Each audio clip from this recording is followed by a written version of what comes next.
everyone, my name is Taylor and I am the person who is running the blog Dogeared Days of Summer. Get off my notepad, you feisty little furry thing.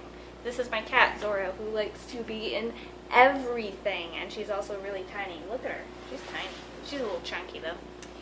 So, Dogeared Days of Summer is basically my way of sharing my rants and raves about the latest paper obsession that I have, whatever book that I am reading. And it's been suggested by a few friends that I start something like this because apparently I'm hilarious when I'm ranting about a book. I wouldn't know.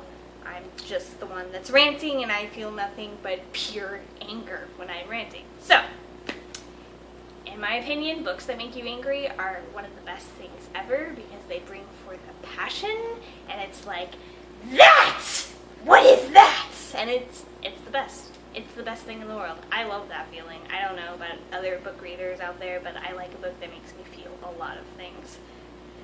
My vlogs will consist of spoilers, so unless you're the sadistic type of person who enjoys looking up or finding spoilers or hearing about spoilers, you probably don't want to watch these until you've read the book.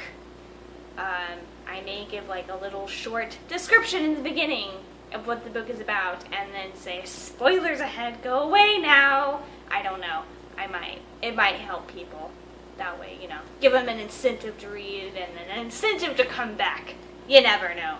I will most likely not be doing nonfiction because they just don't give me that same push. I read nonfiction, but I don't do it often, and it doesn't infuriate me, unless it's about injustice. I will be ranting and raving, because that's kind of the point of it, is that I can rant and rave freely.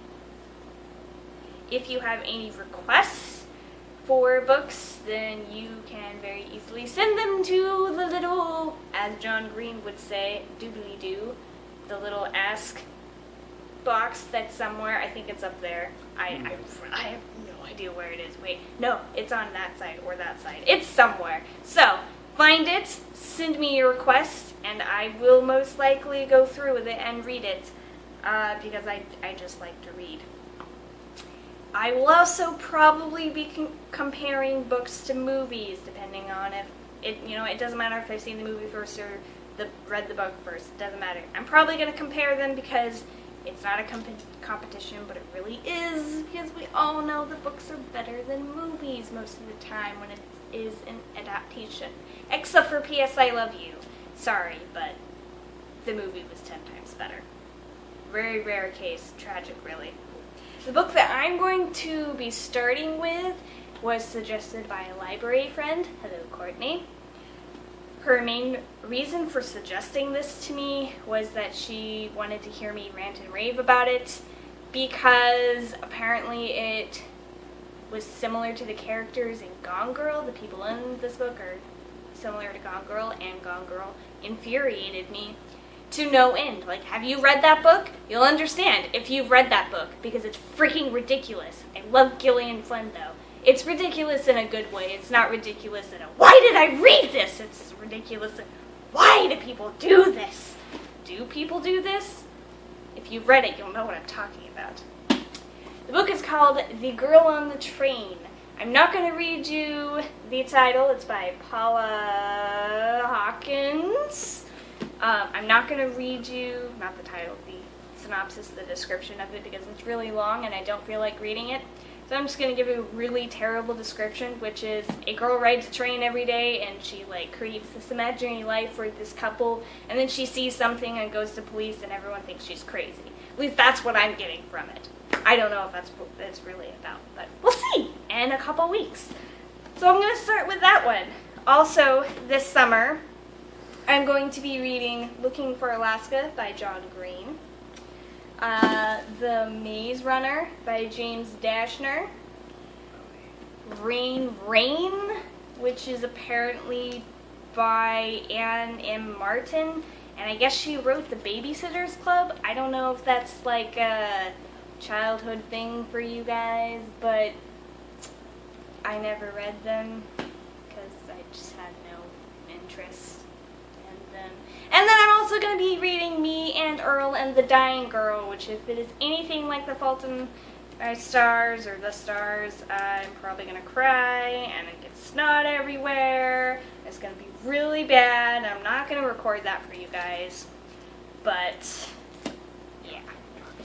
This summer, oh yeah, and I hate you, John Green, and I love you at the same time. But I also hate you. So, there's that. I'm also going to be reading, I don't know if any of you have heard of Mark Z. Danielewski, who wrote The House of Leaves, which is the most... If you've read that book, you'll know. It's just, it twists your mind, and you're not quite sure if it's reality, but I'm not going to get on that because it would make this video way too long. But he is releasing a series called The Familiar, which is in a set of 27 volumes, and he just released the first one. I'll also be reading that with my lovely husband, because he's obsessed with books as much as I am. Yay for marrying a book nerd! I will also be reading the second Diana Gabaldon book, which is Dragonfly and Amber, which is the second in the Outlander series, and I will finally be starting the Game of Thrones series. Don't shoot me, I have seen the shows first. I really don't care about that rule where you don't watch the movie or the show before you read the book. That, you know what, I don't apply, that rule doesn't apply to me. I will watch it whenever I want to, because I can. As for that, welcome everyone. This is mainly for my friends, but if you are a person that I don't know, hi! It's nice to meet you. Not that I'm really meeting you because I'm talking to a video, but even still, I'm meeting you. And that's about it. I'm gonna go now because this is getting awkward. And